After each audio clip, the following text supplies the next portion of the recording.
Here's Trudeau. Here's the thing about Trudeau. Yeah. There's really not much there.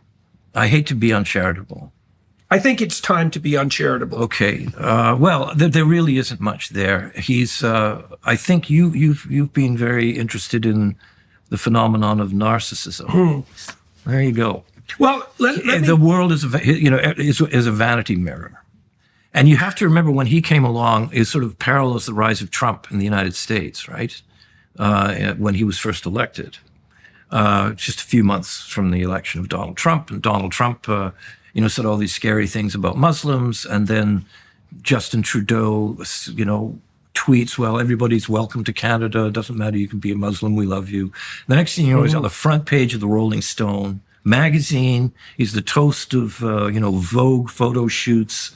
He's the leader of the free world. He was the poster boy for he is the poster boy for the progressive movement internationally, I would say. Yeah. And he is and the narcissism element, you talked about him to some degree as an empty drum, let's say, and I have made reference to him as a narcissist. I mean, my observation in that regard was driven by the manner in which he adopted the leadership of the Liberal Party, because I felt I'd like your opinion about this.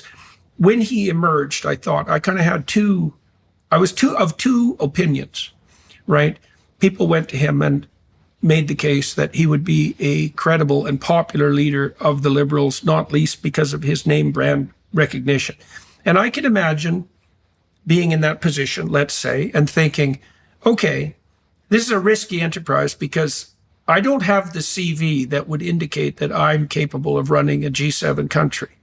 But if I don't run, then the Conservatives, who were my father's foes, let's say, and aren't aligned with me politically, have a really good crack at victory. And if I put my name forward, maybe we can forestall that.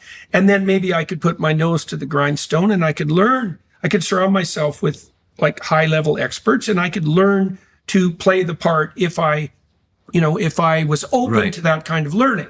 Okay, that's an unlikely scenario, that one, but he did, in fact, adopt it. But he didn't do any of that, right? He didn't. Well, I think a lot of people, he's not my cup of tea, but a lot of people were really swept. He was sort of like this matinee idol. A lot of people got caught up in that. Yes, well, he's charming and he's elegant and he's good looking and he knows how to behave in public and he's got an easy smile and women find him essentially irresistible and very photogenic, very charming, as you say. Very well, and he's been in that milieu his whole life and he's been groomed for that. But as far as the intellectual milieu, if there was such a thing, around his emergence, everybody was willing to give him a chance. I was willing to give him a chance. I remember speaking to him back when he was running for office, in the election. That period, and I was definitely willing to give him a shot. Why? Well, we spoke a lot about Syria. Yeah. And I have many friends and comrades who are associated with the Syrian revolutionary movement. And what was being asked of the NATO countries at the time was a no-fly zone over Syria. All we need is one NATO country to say, yes, we need to do this, because the Americans couldn't really understand what was going on. And everyone hoped that it might be Trudeau who said, yeah, I'm in.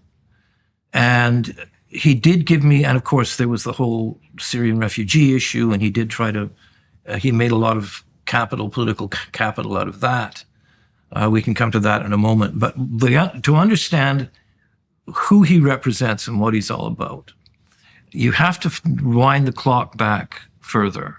You remember when Michael Ignatieff was briefly the leader of the Liberal Party? Tell that story for the people. Well, he's a very smart guy. Michael Ignatieff was classic. He was a Harvard professor at the time when they invited him back to Canada. He'd been down in Massachusetts for like 20 years, something like that. Yeah, and a lot of people said, well, you're not really a Canadian. Yeah, visiting. He had been out for quite a while. So anyway, he was an intellectual heavyweight. Yeah, he was actually. I like Michael Ignatieff. Just as an intellectual. Well, he's certainly much more credible as a leader of a G7 country than Justin Trudeau, at least on the basis of what we've got basically, it's so difficult to explain this to people from away.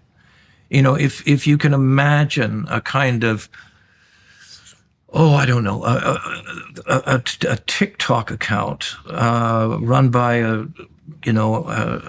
19-year-old college girl in charge of a G7 country. That's basically what we got. 14-year-old. Okay.